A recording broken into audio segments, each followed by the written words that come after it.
I'll never forget my first ExCo presentation for a 3-year plan. I was trained to presentation skills and started to build a great story, and just like you can imagine, I failed. And I'm going to show you how not to in this video.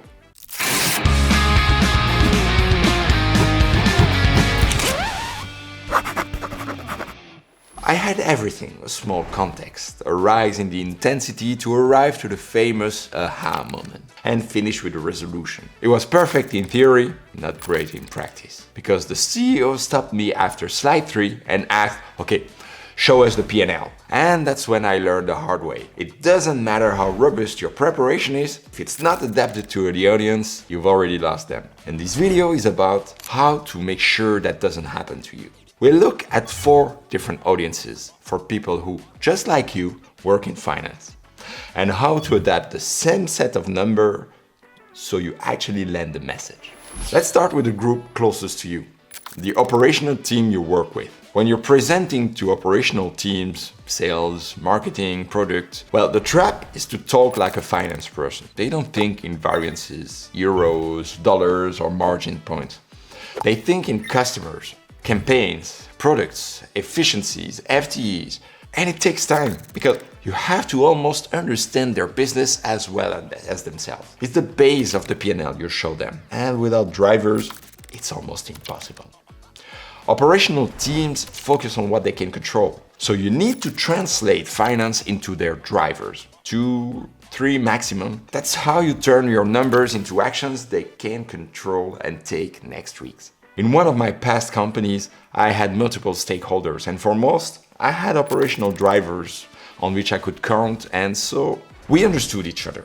After a certain time, of course, I'll admit. But there was one team for which I couldn't get a driver, simply because they weren't collected internally, or at least in a structured way. And the communication was, let's say, more difficult, simply because of this gap. Now let's move to the ExCo, the executive committee. It's the typical audience you will meet each month for the presentation of the results, or every year, and in this case multiple times a year, for the budget presentation, or basically every time there is a need for an approval. You'll see it works differently.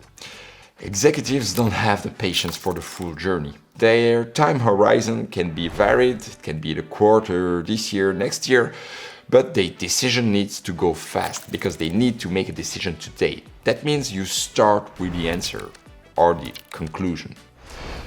My first ExCo, I told you about that at the beginning of this video, taught me the pyramid structure in the most painful way. I spent 5 minutes setting the scene and the CEO cut me off.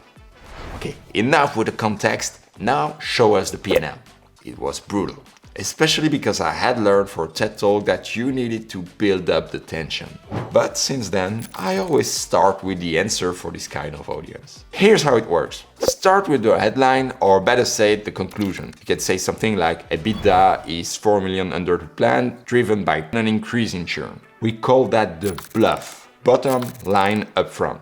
Then move straight to options. You can say something like, option A, cut 500,000 in OPEX. Quick relief, but risk of attrition. Option B, invest 100,000 in retention, with a potential 600,000 upside. That's how you keep them engaged without giving them the answers, but giving them enough so they can make the decision. And the detail is still there, but only if they ask for it. As far as the deck is concerned with the ExCo, you have to keep it short. 5 to 7 slides maximum for the story part. The appendix, which is the management report, is there if they ask, but don't force it into the discussion if it's not needed. Oh, super important.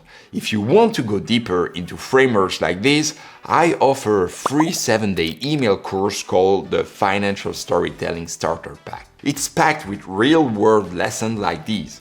You'll get 1 short video a day for a week. Get it by going to thefinancecircle.com/starterpack, and the link is in the description under. Back to the video now. Boards work differently. Their focus is on governance and long-term value. They expect you to frame both the upside and, most importantly, the risks. And if you surprise them, you lose credibility fast. So start with the strategic outcome. The example in this case could be full year EBITDA projected 6% below the plan, mainly for European churn and cost inflation. Then you add the framing. Downside, FX volatility could increase the gap by 2 million. Potential upside, retention program could recover 3 million. And finally, link it back to the long-term plan, but don't forget it depends on the board. You could have more short-term oriented people, and in those cases, the next quarter is the most important. Boards aren't looking for operational fixes. They want to know if the management has the risks under control and potentially where they have to intervene.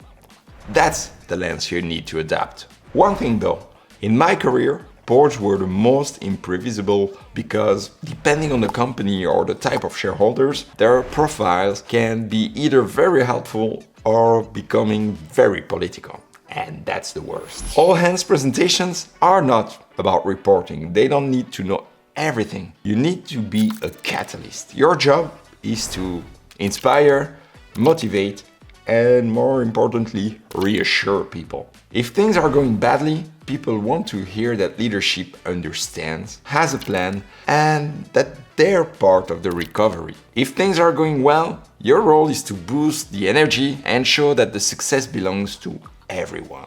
Beware, I'm not telling you you have to hide the worst, but rather to turn it as we have it under control if everyone gives their best. In this setting, forget about the bridge or the detailed variance analysis. Focus on one clear message supported by one single and simple number that the entire company can relate to. And always close with the forward momentum. What's next? And how the team contributes. To be honest, all hands were at the same time my favorite and my most hated exercise. You can't really explain everything because most people won't even find the link to their daily activities. You have to stay vague enough so everybody can relate, but at the same time, give enough information so people are still valued. So there you have it. 4 audiences, 4 approaches. Operational teams want detail, but in their language. ExCo wants option and trade-offs, boards want risk framing, and the company at large needs a story that's motivating. When I started adapting my message this way, I stopped being just the number guy.